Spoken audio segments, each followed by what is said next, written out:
What up, Dungeon Squad? Cruz with Dungeon Boxing Club here. And today we're going to be going over punch numbers and how to use them to create your own combinations. So stick around, you don't want to miss out.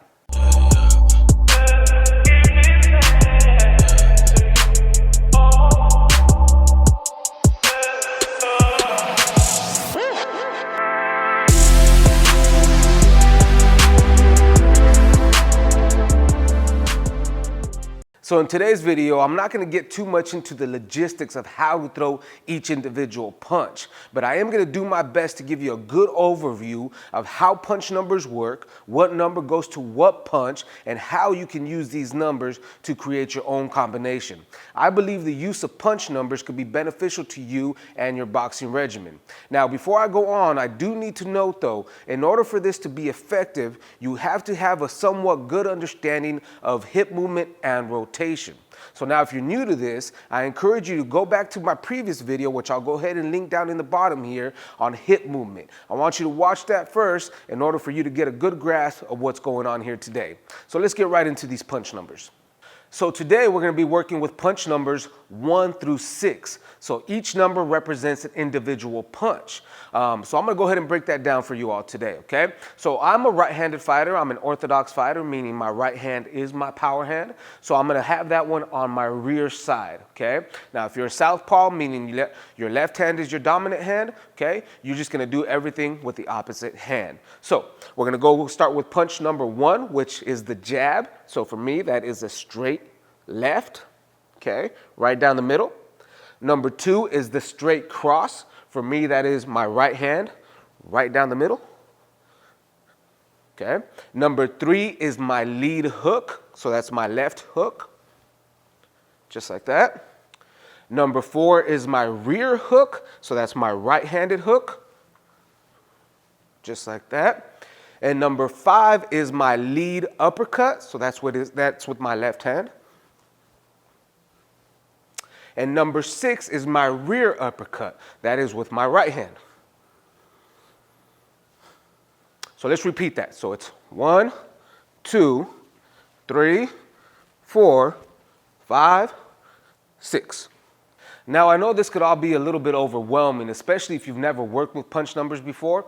So I encourage you to drill out that sequence. You can do a drill in the shadow box formation just to start getting yourself used to the punch numbers. So it'll look something like this.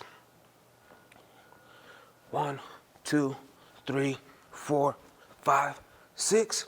Then you want to reset and go again. 1, 2, 3, 4, 5, 6. And you want to just keep repeating that until you get comfortable with those numbers. Once you feel good doing it shadow boxing, then I encourage you to try it on a heavy bag as well. Now that we got the punch numbers down, it's time to get into the fun stuff, and that is building our own combinations. Now, as I mentioned earlier, you do need a basic understanding of hip movement and hip rotation in order for this to be effective. So if you haven't watched that video yet, I encourage you to do so. That'll make this next part a lot more fun for you, okay? Now, as we start building our first combination, it's important to note you want to pay close attention to how your body is feeling and moving as you're throwing these punches. And the reason why I say that is because if you're throwing something that just feels awkward or feels unnatural, then the chances are that that punch is not going to be very effective, whether you're in the ring or you're working on the heavy bags. Thus, you shouldn't really be wasting your time on that. So let's go ahead and start building a combination. Now, I always encourage my fighters to always start your combinations with the jab, okay? That's a rule of thumb for me. A jab is a very effective punch in either to set up your power shots or just to distract your opponent. So we're going to go ahead and start with the jab here. Now, the jab is the number 1, so we're going to throw our 1. And as I throw that, I'm already noticing that as I'm doing that, my body is shifting to my right side. And this is why I say it's important to pay attention to how your body moves, because on how the body moves is what's going to help you determine what is the next best punch to throw as you're building your combination. So as I throw that 1, my body shifted to the right here. So my next punch here, obviously, I don't want it to be a left uppercut, a number 5, because that's going to be a bit unnatural. It's going to feel a little awkward. As you get more advanced, you get into those more advanced combinations. But as we're starting out here, we want to start with that jab. And from here, I feel really good if I were to throw a straight right, so a number 2, because my body shifted this way, so I'm going to go ahead and shift it back. So 1, 2. So that feels really good. That feels natural. That feels good. I feel confident in that. 1, 2. 1, 2. So once you feel comfortable in that, let's start stacking more punches on top of that. So as I turn, 1, 2, from this position here, for me, it would naturally feel good to throw a left hook. Okay? So I don't want to do anything too crazy because, like I said, if it doesn't feel good, it's not going to be very effective in the ring. So from here, I'm going to go 1, 2, 3. So my body, the way my body shifted, 1, 2, 3, just feels natural, feels good. Okay? 1, 2, 3. From there, I'm going to continue to stack. From here, I might want to go back to another straight right or even a number 6. But I'm going to go to a number 2. So we're going to go 1, 2, 3, 2. From that position there, you just continue to stack up the building. So we've built a 4-punch combination. Let's continue to add more punches to that. Right now we got 1, 2, 3, 2. Feels good. My movement feels fluid. I like it. So from there, I'm going to do something a little more complicated. I'm going to throw a right uppercut because it just feels like the right thing to do after that 4-punch combination. So I'm going to go 1, 2, 3, 2. Bring it back. 6. Again. 1, 2, 3, 2. Bring it back. 6. I like it. I like it. So let's add one more punch to that. So far we got 5 punches. We're going to add a 6th. 1, 2, 3, 2, 6, 3. Again. 1, 2, 3, 2, 6, 3. So we just built a 6-punch combination, but the possibilities are endless. I encourage you, do not worry about what everybody else is doing.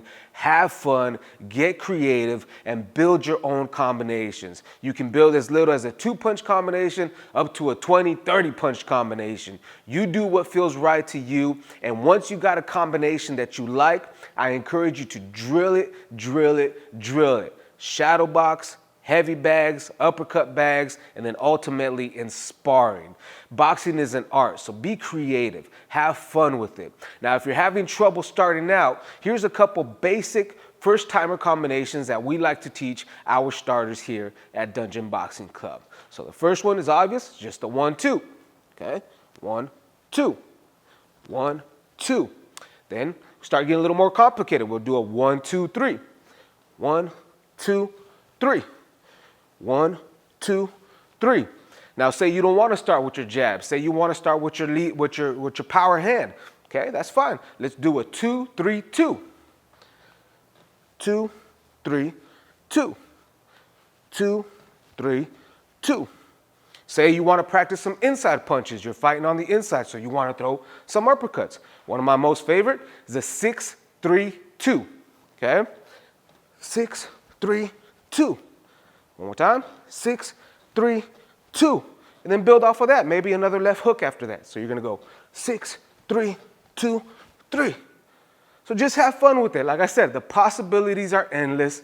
Have fun, get creative, and enjoy your boxing regimen. And that's a wrap for today, Dungeon Squad. I really hope this video was informative for you. Do me a favor, let me know down in the comment section, what are some of your favorite combinations? What is it you like to work on when you're working the heavy bags or maybe even in sparring? I love hearing from you all. I appreciate your knowledge. Thank you so much for your time today. We'll see you on the next one.